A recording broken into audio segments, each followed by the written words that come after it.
What's going on, everybody? Welcome back to yet another Form Check Friday. I'm here with your host, Bryce Krawchuk. It is me. It is I. And I am the, co-host, Dylan Yokovac. You guess? I guess. I don't know. Is that the title, co-host? Say it with your chest, bro. And I am the co-host. There you go. Dylan Yokovac. Ooh. Last week, we left off with Carlo Salsecchi, because he's Italian. Not Amazing Salsecchi. deductive reasoning. This is 160 for 5, 160 kilos for 5, RP 8. Mm-hmm. He's been powerlifting since 2022, planning to do Italian Nats in May. Worried about excessive butt wink. How much is too much? Is there an acceptable amount? Should he worry about it? He's tried a half-inch heel all the way up to a 1-inch heel, but nothing feels as good as flat shoes. Carlo, I've been thinking about you, man.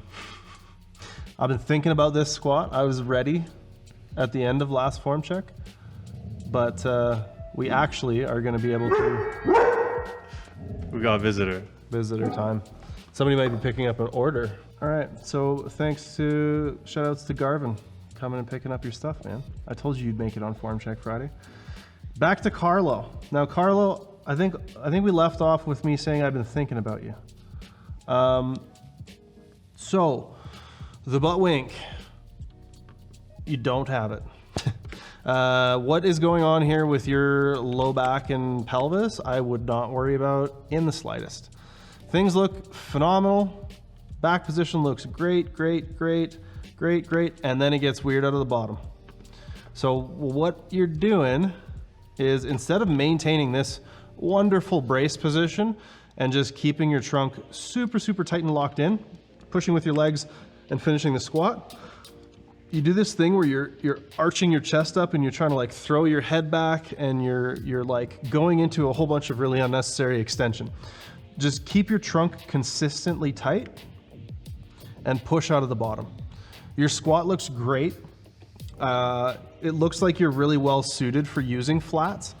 Like you have a really strong position. The weight is distributed well on your feet throughout the full range of motion. The only thing I would critique here is just that kind of like two-part concentric, where you come out of the bottom, you start pushing with your legs, then you drive your chest up and you kind of do this extra thing where you're trying to get more upright and taller and you change your head position. Just keep all of this the same so that your squat on the way up looks like this. Right? So this is your squat now. Boom, boom.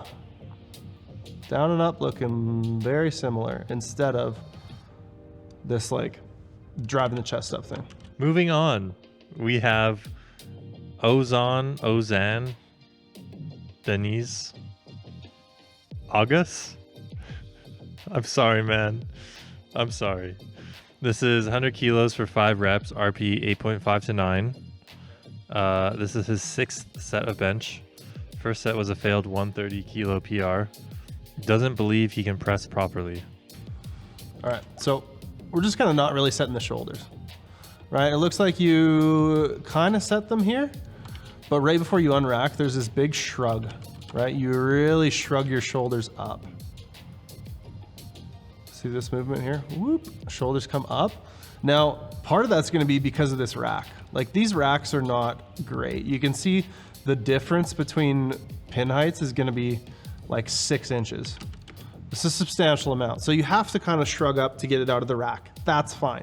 But once you do get it out of the rack, we're starting our press from way the heck back here with the shoulders still way up here. So what we need to do is get those shoulders down a little bit. Use your legs to push back this way to drive your chest up a little bit. And let's continue this kind of like leg drive arch into the press. Definitely would recommend we pull the bar out this way more, because when you pull the bar out this way, and I recommend this cue a lot, and people might be wondering why I continually recommend people pull that bar out further. But when you pull that bar out further, in order to keep it balanced, in order to keep your hand and the bar and your shoulder blade balanced, you have to then pull your shoulder blades down. So to me, pulling the bar out more is often a really good way to get this shoulder blade to depress and to come down with it, which is going to basically fix a lot of things about this press. It's going to drive the chest up, it's going to create more rigidity and stability in the upper back, and then we're going to end up in a better position throughout most of this rep.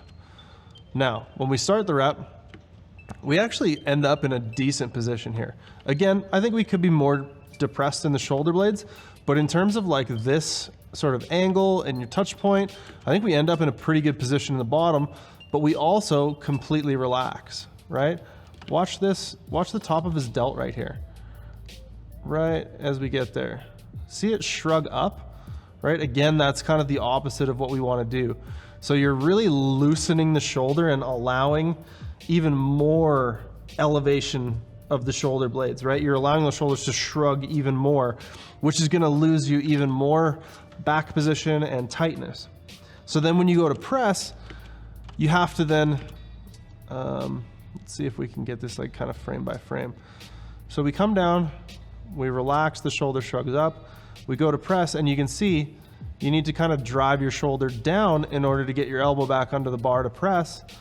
So you try to, and then as the bar starts coming back up, the shoulders shrug again. So the biggest thing here is just we need a lot more tightness in that upper back. We need a lot more consistency in the upper back position, and even with touch point, right? If we look at, so let's look at where rep 1 touches here. Hopefully you can see that on the screen. I'm just going to mark the end cap of the bar. Rep 2 comes down in a wholly, completely different position, right? So the second rep, you're touching way lower, and you're kind of like dumping it into yourself more. You can see there's a distance, like definitely an additional range of motion on rep 2. Rep 3, we come down similar, dump it kind of again.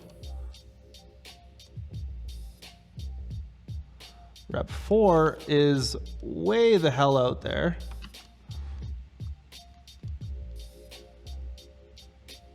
And rep 5 is kind of back in here. So we have at least 4 different touch points on a 5 rep set.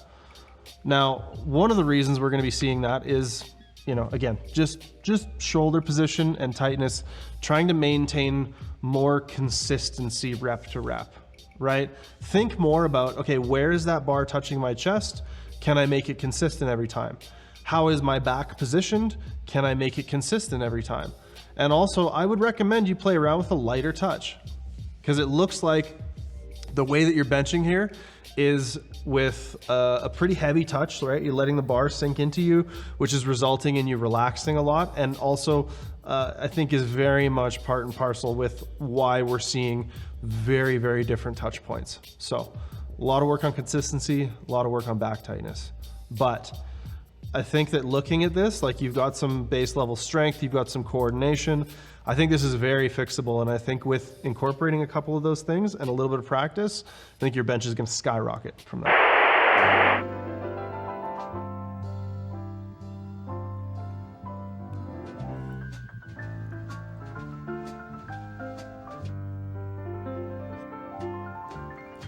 It's a beautiful day to get strong with our app, a beautiful day for a lifter, so why don't you try a 7-day free trial?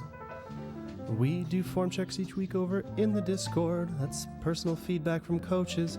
You should definitely try our free trial. If you want coaching and their community, our training app is for you. If you want a program library with over 50 to do, then let's make the most of our training time. You can try the first week and it won't cost a dime.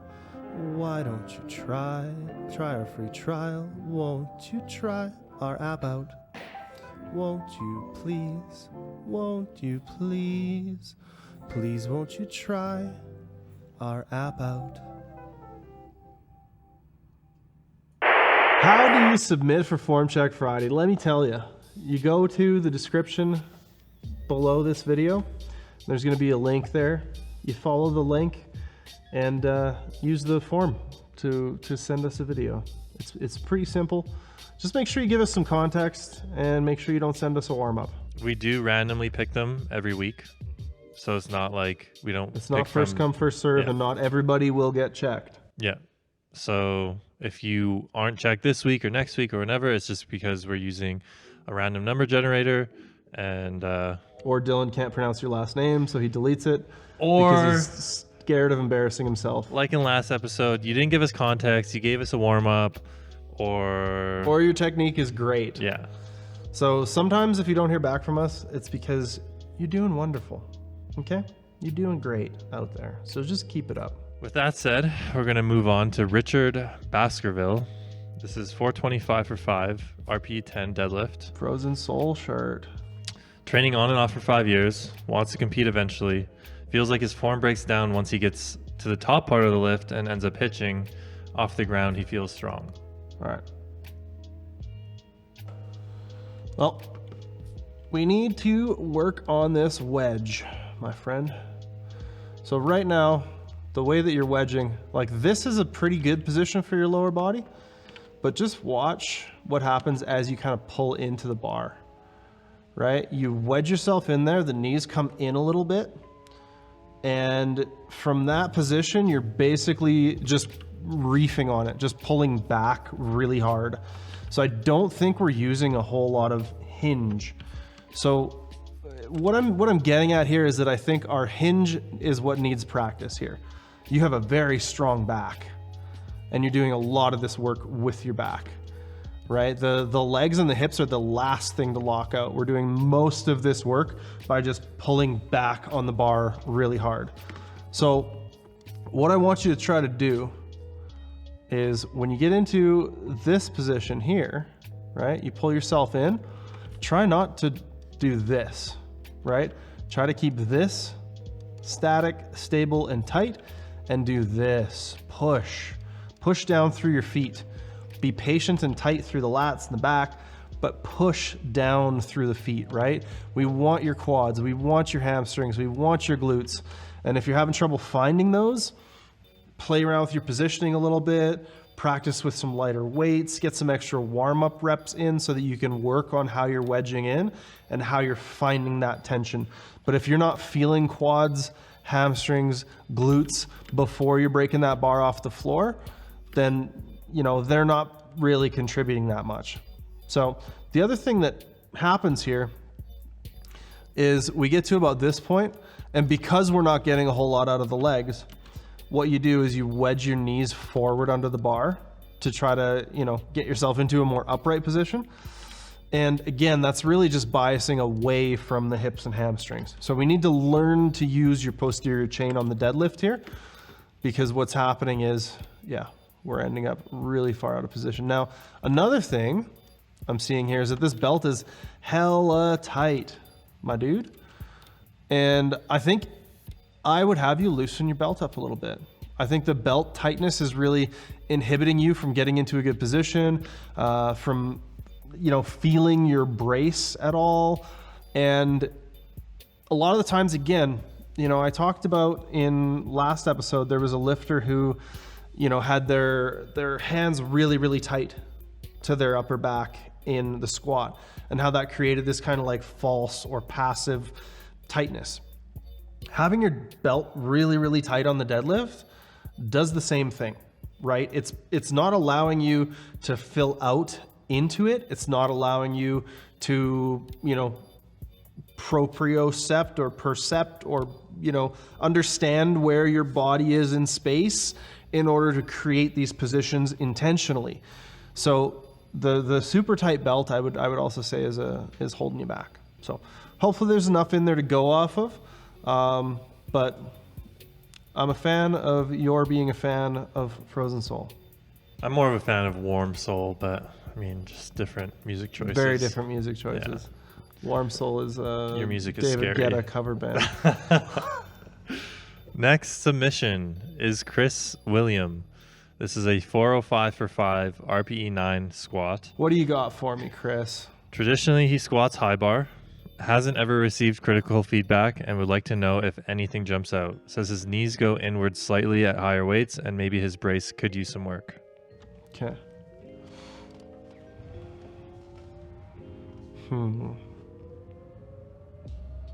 So I think that you're a pretty natural low bar squatter. This angle makes everything look high. I think you're at depth on most, if not all of these reps though, just based on how your positioning is kind of changing throughout the lift. I don't think that the knee in is that much of an issue. I think you're talking about like a pretty small degree of movement that I wouldn't be worried about. The bracing actually looks pretty solid here. Looks like we have a little bit of a tendency to kind of try to like extend as we sit back, so you could work on, it doesn't look like there's a mirror here, so that's good.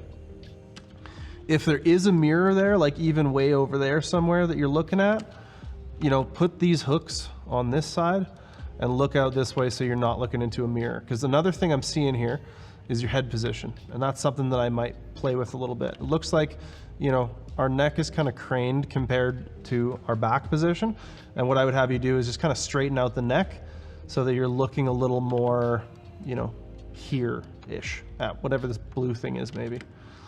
But other than that, I don't think we're doing too much wrong.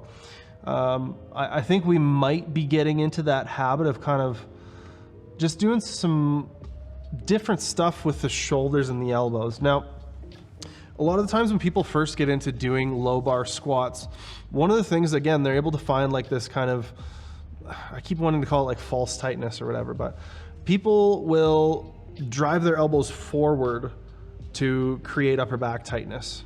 And I think we can see that to a certain extent here, right?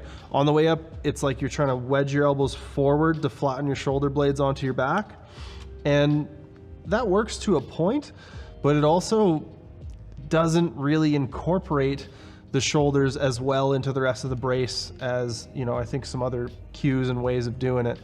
So what I would try to get you to do is, as you're descending and as you're changing directions, you know, imagine there's a spot right in the middle of your belt here. And shout outs to Taylor, because I stole this cue from one of our CBB coaches. Imagine there's a spot right there and you're trying to pull your elbows at that spot, right? So it's like you're trying to pull your elbows in towards the middle of your back. And if you do that, just do that with me, wherever you are. If you're driving, that's fine. Just, no, don't do that. Don't do that. Be safe out there. Just listen. Hopefully you're not watching this while driving. Listening is okay. Anyway, imagine you're pulling your elbows in towards the middle of your back, and you can start to feel your lats and your upper back contract, right? You can start to feel some of that tension throughout all of these muscles that are going to be comprising the shelf and a lot of the bracing that's going to be happening on your back. So that cue for me is a really, really good one that I like to use a lot. In terms of the lower body stuff, like I think you move actually super well. You know, I think, you know, we're in these vans, which maybe are a little less than ideal, right? We're getting a little forward on some of these reps, and you know, there's a couple here where we see this ankle like kind of squiggling around a little, which I think is probably more a product of the shoes being a bit squishy and you needing just a little bit more practice with trying to maintain that brace and tightness into the bottom. So as you're getting into this bottom position, you are having to sacrifice some tightness, right? You're having to kind of like loosen and relax to get that last little bit of depth. Now, pretty much everybody has to some extent, to get to like competition or powerlifting depth. So that's not necessarily the issue. The issue is trying to anticipate losing that little bit of position and making sure that you're doing it the same each and every time, and making sure that you know, you're maintaining a good amount of tension, you know, front, back, and both sides, like trying to keep the feet really kind of pressed into the ground in a controlled way, so we're not seeing too much of this, right? You can see that everything kind of wiggles from the ankle up, and you know, that ankle, that foot that's everything, right? If that starts going wonky, the whole squat's going to go wonky. So just try to keep that pressure nice and even on the feet. Try not to get on your toes in the bottom. You know, you can often achieve that by just slowing it down and trying to reach yourself kind of back as you get into the hole. Another cue I like on the squat quite a bit. But anyways, lots there. I hope that helps, Chris. That brings us to our final submission. This is Andrew McFetridge. It's a 220 kilo deadlift. He went from 243 body weight to 188 pound body weight.